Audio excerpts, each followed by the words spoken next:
Opinion: how India can navigate the New World Order in Trump 2.0. The issue before India is to navigate a so-called New World Order being created by dramatic developments at the international level on the political, security, economic and trade fronts.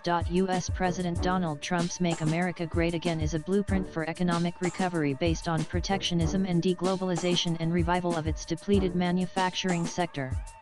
As the world's largest economy, the biggest consumption market, with huge capital resources, controlling the global financial system through the dollar as the world's reserve currency, Trump has cards to play, however disputable the results of his policy choices may turn out to be. With his decision to use tariffs against virtually all countries, including allies, in order to reduce America's yawning trade deficit and bring manufacturing back home in pursuit of bettering the economic future of America's middle class and creating more employment opportunities for the American worker, Trump has upended the existing rules-based international order incarnated by the WTO, an organization that has evolved from GATT under U.S. impulsion. At the end of the day, it has most often been economic rivalry, the search for markets, control over resources that has been the source of wars and conflicts historically.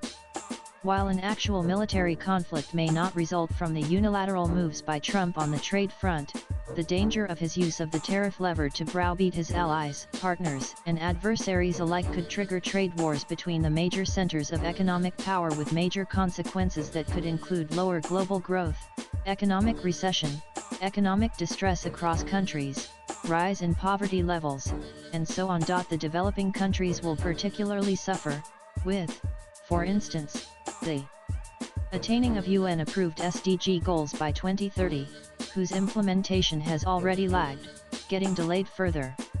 Trump has not only walked out of the Paris Climate Change Agreement, but his strategy for America's energy security also involves boosting domestically produced oil and gas as well as coal usage, which threatens to derail the agenda of decarbonization of the global economy. At the international level, the core developing country agenda at climate change negotiations to access technology and fund transfers from the developed world for attaining mitigation and adaptation goals will also get derailed. Multilateralism has already been faced with such a crisis that the UNGA devoted a special session 78th in September 2023 to reform of multilateralism. Trump is striking a further blow at multilateralism by also walking out of the WHO and the UN Human Rights Commission.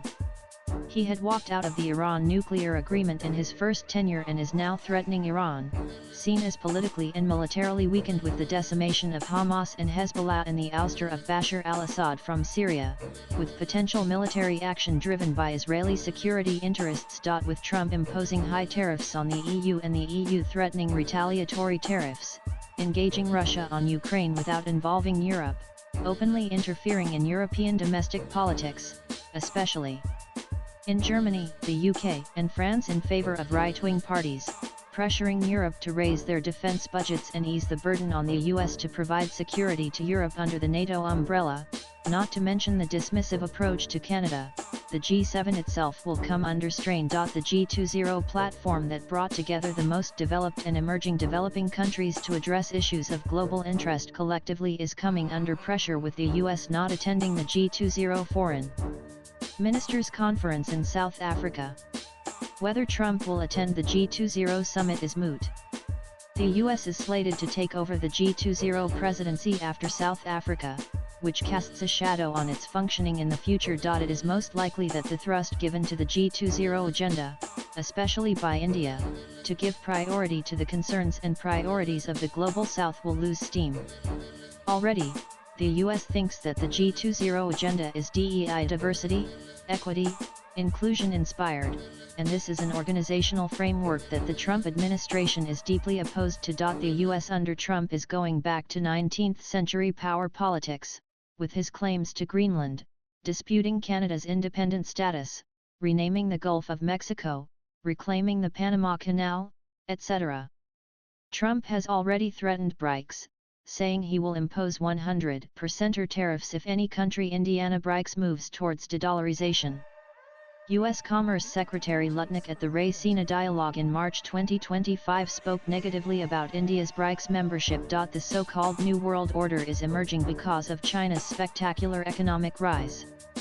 China's domination of global manufacturing and control over critical supply chains, its status as the largest exporter and now making remarkable strides in advanced technology and innovation is a challenge that India too faces, along with the West in general. Even as China is a security threat to India on our border, in our neighborhood as well as in the seas around us, we have to engage China nonetheless. We have not closed our doors to China, are engaging it at high political and military levels and continue our trade ties with it to the point that it is today our biggest or second biggest partner in trade in goods as an individual country, with bilateral trade reaching over 130 billion. India cannot dispense with intermediates from China for its export products, including APIs for our pharmaceutical industry. There is a growing debate in India on loosening the restrictions we have imposed on China in various domains after the clash in Galwan in 2020, and some steps have been taken or agreed to in principle with regard to resuming air flights, visas for journalists, tourism, an easier visa regime for Chinese technicians to install equipment imported from China, and student exchanges, etc. This pragmatic approach is also backed by a security approach involving cooperation with the US and others to deter China, such as our membership of the Quad, our support for the Indo-Pacific concept, the Malabar exercises, and so on. We have to consider the fact that we cannot control the future trajectory of US-China ties. Whether they become better or worse, we should not become hostage to US policies towards China. The US and China are confronting each other in the Western Pacific, and the Taiwan issue is fraught with danger.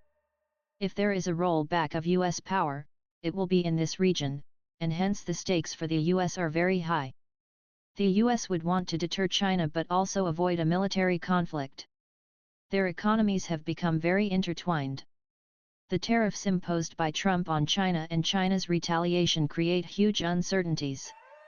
A trade war between the world's largest economies is fraught with great danger. We should, therefore, maintain some independence in our policies towards China.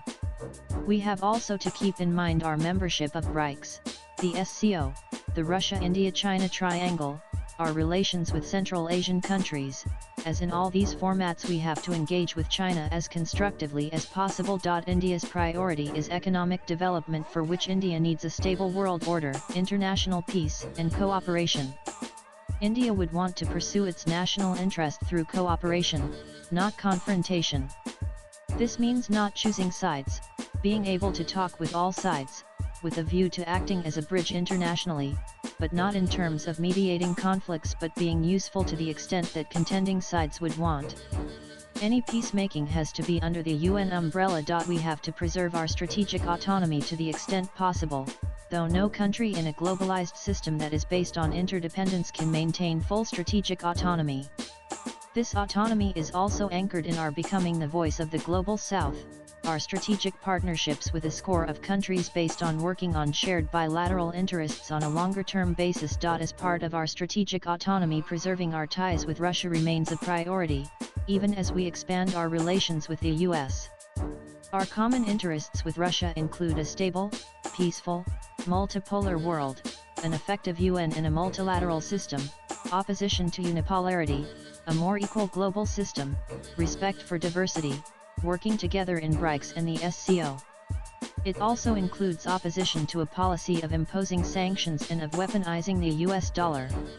Expanding balanced bilateral trade, nurturing defense ties, fostering connectivity such as the Insk and the Vladivostok-China corridor, trading in national currencies, investing more in Russia's Far East, working on emerging technologies, nuclear and space cooperation, etc., are other areas of common interest. From now to 2030, India's priority would be to attract more investments, have greater access to advanced technology, increase the share of manufacturing in our GDP as part of Atmanirbhar Bharat, develop our semiconductor production capacity and that of the electronic sector in general, build infrastructure, especially the digital public infrastructure, develop our AI capabilities, become part of global trustworthy and resilient supply chains, develop our indigenous capacities in defense, including defense exports, and so on. India believes in multipolarity, as only in a multipolar system can India play its due role.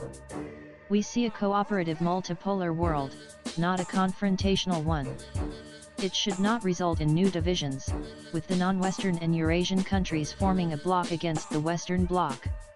India would not want multipolarity to be directed against either the US or Europe. With both of them, India has and is developing close ties as part of its policy of friendship towards all.